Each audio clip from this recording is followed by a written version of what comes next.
Good morning students, सभी विद्यार्थियों को नमस्कार। बीएससी पार्ट थर्ड का लास्ट पेपर 7 अक्टूबर को होने वाला है।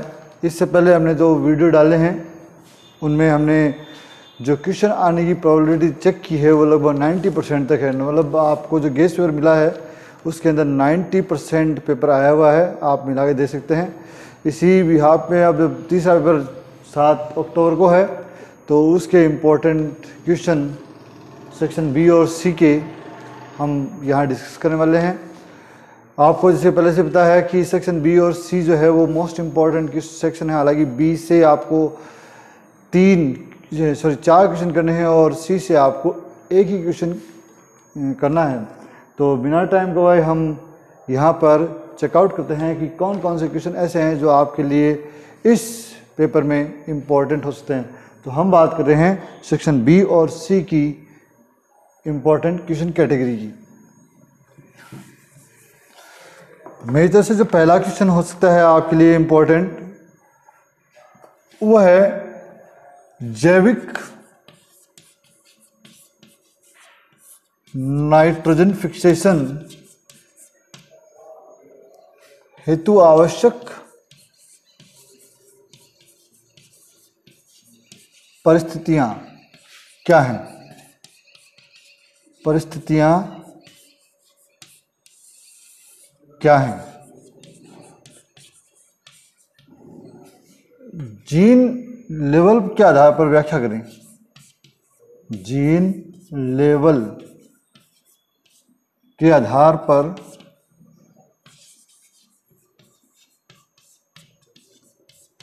व्याख्या करें। ये क्वेश्चन वैसे बहुत ही टिपिकल कैटेगरी का क्वेश्चन है। अगर ये आता है तो ये मान लीजिए कि इसको अटेम्प्ट करने का खतरा वही स्टूडेंट उठाएंगे जो थ्योरेटिकली बड़े स्ट्रॉन्ग है, जिन्होंने बहुत बढ़िया पढ़ाई की है।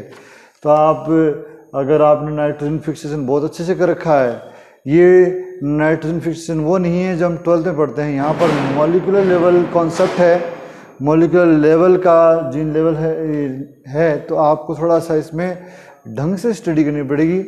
लेकिन ये है बड़ा इंटरेस्टिंग क्वेश्चन क्योंकि यहाँ से आपको 1 नंबर के और 3 नंबर के क्वेश्चन भी मिलने की पूरी संभावना है।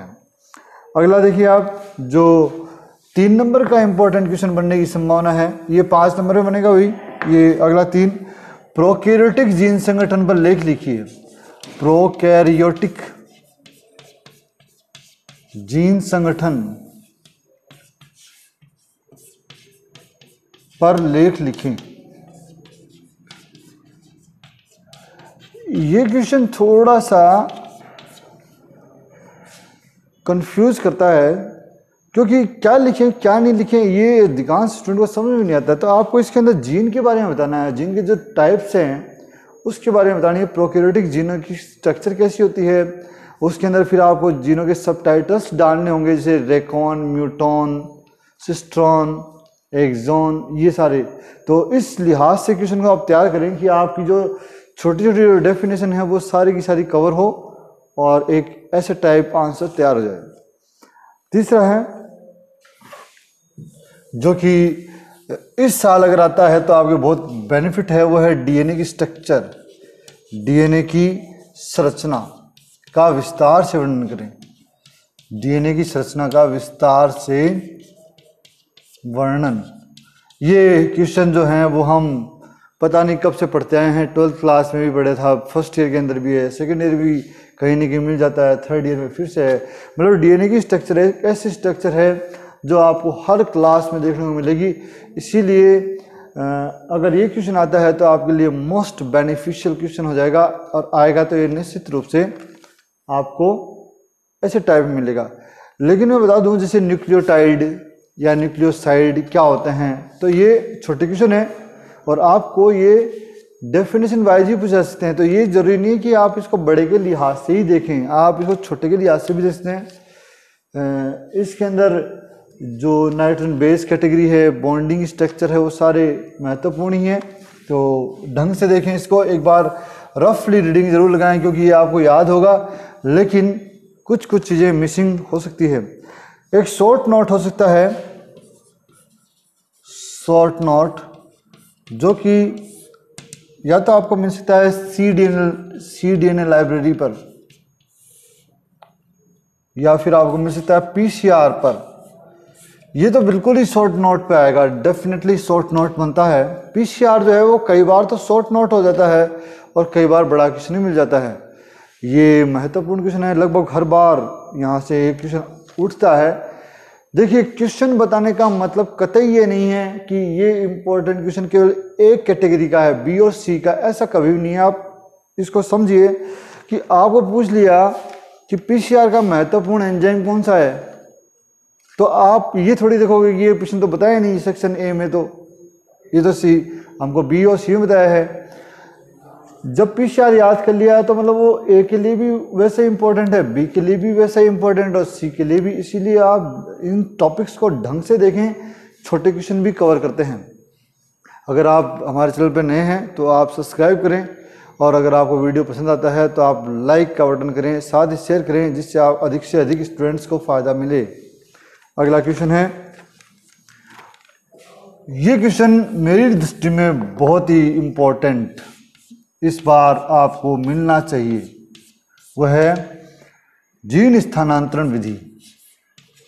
जीन स्थानांतरण विधि, कंप्लीट जीन स्थानांतरण विधि जो है वो आपको इसके बारे में से आएगा। जीन स्थानांतरण विधि पर निबंध लिखें, तो आपको जो निबंध लिखना है उसमें केमिकल मेथड भी आ जाएगी, बायोलॉजिकल मेथड भी आ जाएगी, जीन गन मेथड भी आ जाएगी। स्पेसिफिक कोई एक रेफरेंस देके ही पूछा जा सकता है कि जीन गन मेथड के आधार पर जीन स्थानांतरण विधि की व्याख्या करें या वर्णन करें। अब आइए फिर से एक बार शॉर्ट नोट देखते हैं। एक शॉर्ट नोट है,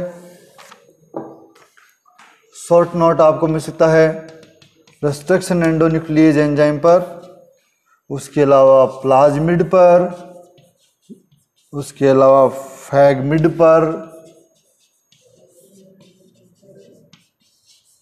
उसके अलावा कॉस्मिड पर, TI प्लाज्मिड पर। ये एक साथ नोट कर लें आप, प्लाज्मिड पर, ह्यूमुलिन पर, उसके अलावा BT कॉटन पर, 2,4-D पर,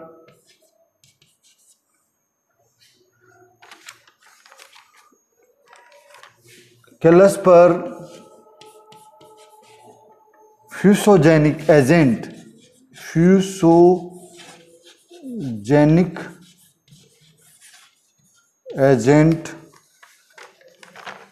उसके अलावा साइब्रिडाइजेशन, बहुत ही इंपॉर्टेंट, साइब्रिडाइजेशन,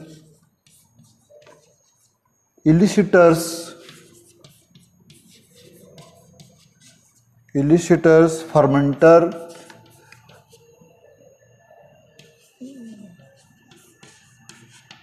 एक्सेट्रा। ये जो टॉपिक मैंने सारे एक साथ लिख दिए, क्योंकि मैं अलग अलग बताऊं इससे बेटर है कि आपको एक जगह बता दूं। मैंने एक जगह बताए हैं, और आप पक्का मान के चलिए कि कम से कम 2 पॉइंट ऐसे होंगे जिनके ऊपर एक क्वेश्चन आपको पक्का मिल सकता है। ये जो है वो रिकॉम्बिनेंट DNA टेक्नोलॉजी के बड़े इंपॉर्टेंट पार्ट हैं। TI प्लाज्मिड ह्यूमुलिन का क्वेश्चन तो एवरेज आता ही आता है। आजकल फ्यूसोजेनिक एजेंट किसे कहते हैं, स्टेबलाइजेशन किसे कहते हैं, ये भी है। BT कॉटन बड़े में भी आता है, कई बार छोटे में भी आता है। तो आप इनको ढंग से तरीके से याद करें। प्रिपरेशन इस प्रकार से करें कि आपको ये अगर किसी भी रूप में मिलता है तो आप उसका आंसर देने में अपने आप को सक्षम महसूस करें। अब हम बात करते हैं अगले क्वेश्चन की।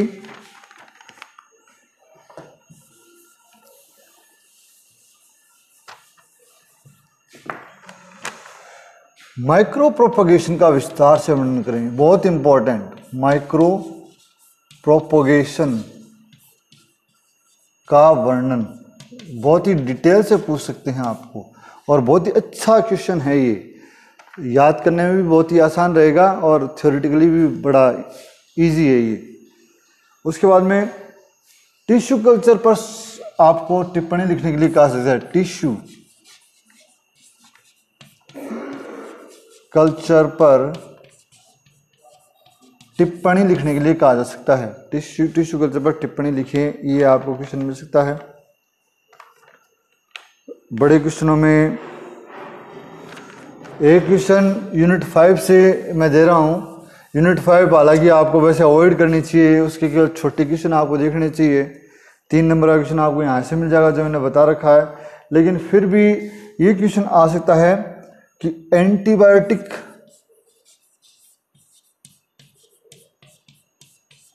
का commercial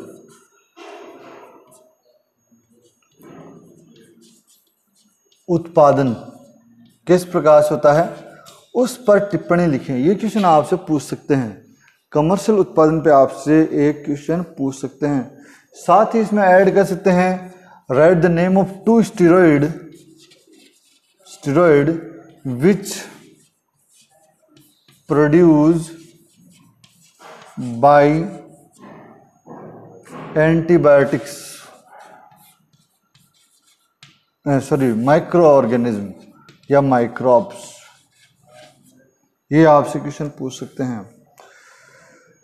read the note on micro organism. एक क्वेश्चन और है 5 यूनिट से ही, जो भी कई बार 3 नंबर में आपको मिल सकता है, वो है right the note on micro organism which use in microbiology. ये ऐसे क्वेश्चन हैं जो अगर आते हैं तो फिर आपको नहीं आएंगे, इसीलिए इनको एक बार थोड़ा देख लेना। Micro organism category. स्टूडेंट्स ऐसे भी हो सकते हैं जिनको पिछले वीडियो में शिकायत आई कि क्वेश्चन इंग्लिश में होने चाहिए। अगर आपको कोई ऐसा क्वेश्चन समझ में नहीं आ रहा हो कि हिंदी में है, इंग्लिश समझ में नहीं आता, आप मेरे को लिख सकते हैं, मैं उसका ट्रांसलेशन आपको तुरंत लिख दूंगा।